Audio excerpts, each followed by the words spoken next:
topic we are looking at today is the civil service. Of course, you are aware that the government helps to provide essential services to the masses, and it is the civil service that helps to carry out such duties. By the end of this lesson, you should be able to define the civil service, identify the various characteristics of the civil service, explain the structure of the civil service, and also state the functions of the civil service.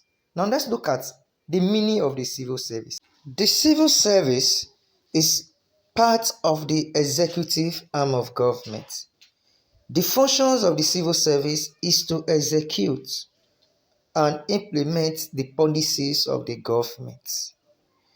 There are certain characteristics of the civil service. By characteristics, we mean the features of the civil service. That is, the distinctive attributes of the civil service. What are the features of the civil service? There are basically 6 features of the civil service. One is impartiality. That is, the civil service must be impartial, it must be just, and it must be fair to the government in power. This implies that the civil service must be faithful to the government of the day. Also, another feature of the civil service is permanence, which means that the civil service is a permanent institution. It does not change with the government of the day. Government comes and goes, but the civil service remains. Again, there is anonymity, which means that the civil servants must be anonymous. That is, he or she must not be heard talking or criticizing the government. Rather, they are to remain anonymous. Again, there is neutrality. They must be neutral. Civil servants must not be partisan. That is, they must not play politics while in civil service. It is not acceptable. Another characteristic is expertise. Civil servants are experts in their various fields. So, they are people who put in years of service in what they do. And another feature again is merit, which means that employment into the civil service is based on merit. This, of course, will enhance efficiency in their areas of performance. Now let's look at the structure of the civil service. By structure, we mean the hierarchical classification of the civil service, which means that the civil service is hierarchically classified. It's based on rank, based on hierarchy. Of course, the highest class within the civil service is the administrative class. This includes the director generals, deputy director generals, and other principal officers. This set of individuals make up the administrative class. Following the administrative class is the executive class. The executive class is made up of the higher executive officers, senior executive officers, assistant executive officers, and many others. Again, we have the professional class. This includes teachers, lawyers, doctors, engineers, and host of many others.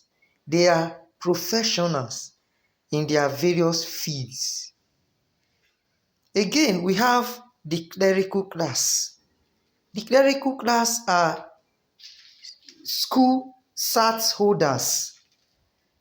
They are mainly typists, receptionists, clerical officers, and so on and so forth.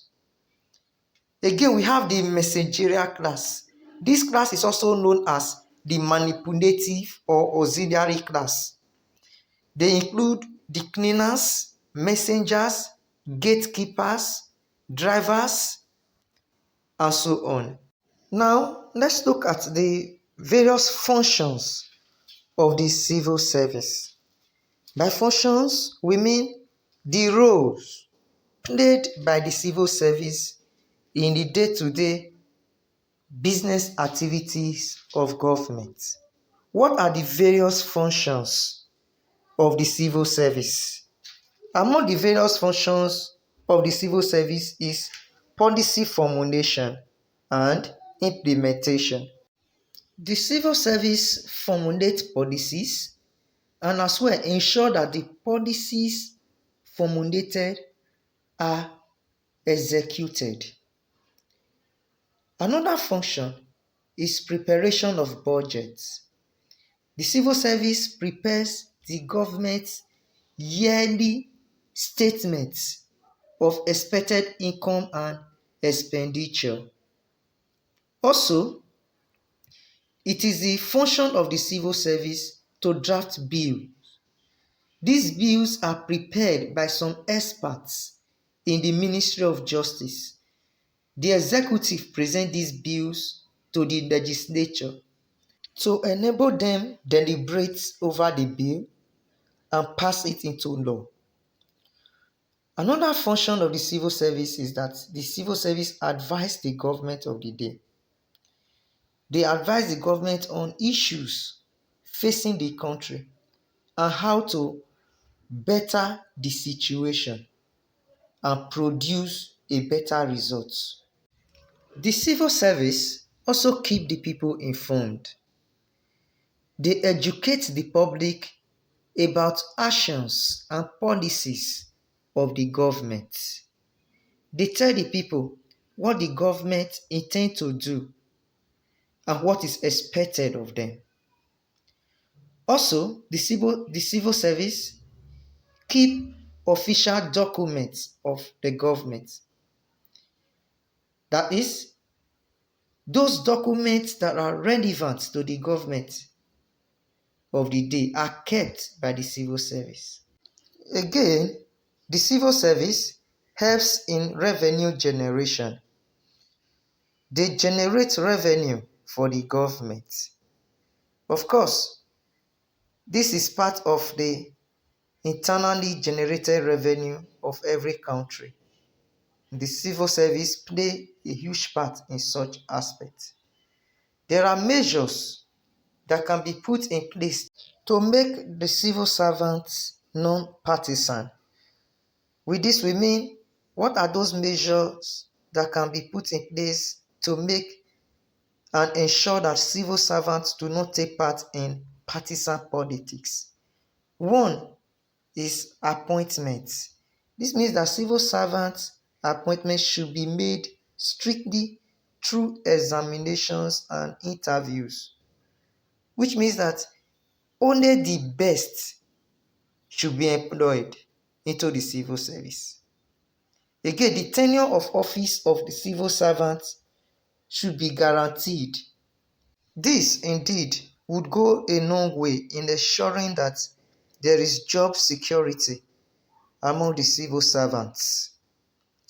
Also, the civil servants should be conversant with the general orders, that is, the civil service rules and code of conduct, which forbid being partisan. This will make the civil servants to squarely face their business.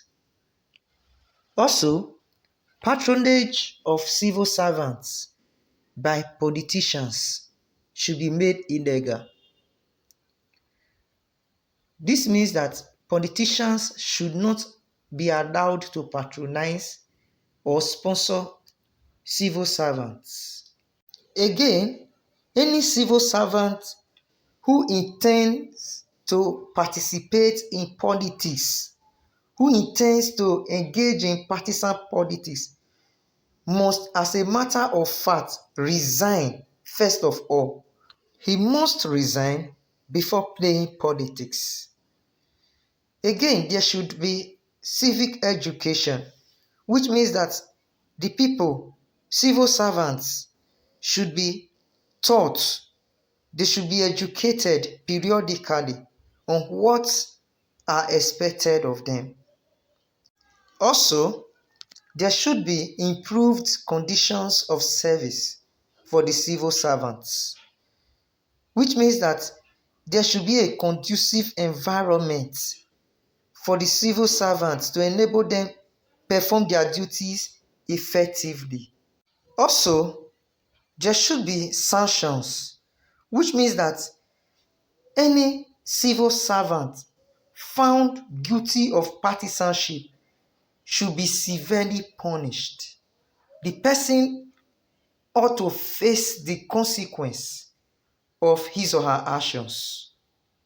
In conclusion, it is the civil service that helps to implement and ensure that the policies of the government of the day are actualized.